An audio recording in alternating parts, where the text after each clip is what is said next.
Hello, my name is Kristin Glazner.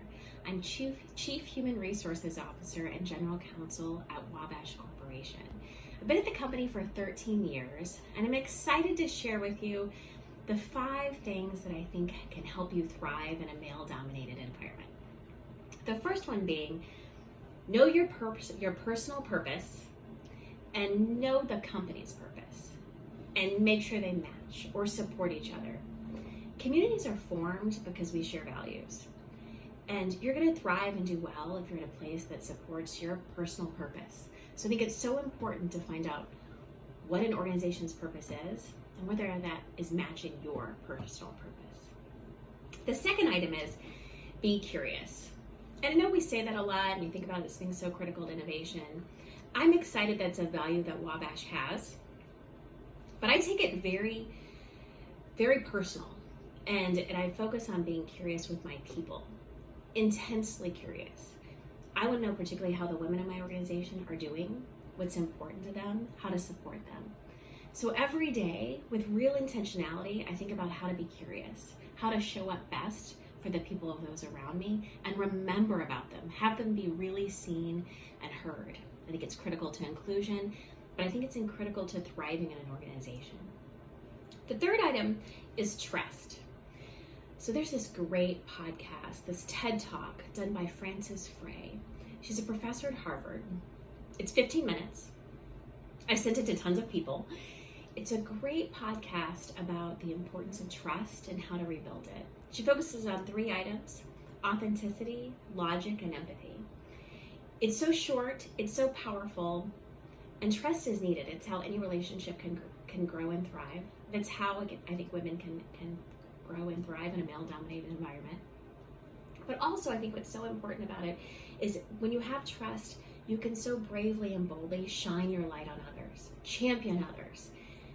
And to do that with confidence and to help an organization grow, you need trust. So I can't say enough, and I can't recommend that podcast enough. The fourth item, which is really a lesson learned one, is you have to give an answer and a full answer. So to teams, to folks you work for those who work for you, it's really important to give a complete answer. I say that because I've had some missteps of giving people information and thinking it was comprehensive enough, and candidly have lost talent for it. People deserve a full and complete and dignified answer, to show up well for them, to meet people where they are. So I think the fourth key to thriving in a male-dominated organization is give a full answer, a complete answer, one with compassion and clarity, but complete. And the final item, and this ties more to my personal purpose, which is that this life you're meant to learn and grow. I think it's really important to learn and share it, communicate it. The items I've covered, really items 2, 3, and 4 are all things I've learned from women, Frances Frey being an external woman, but women who work with me or for me. And I champion them. I talk about them all the time. They help me grow. I'll give the example of be curious. Again, that's a value of Wabash's. So I'm really privileged that it matches my own value.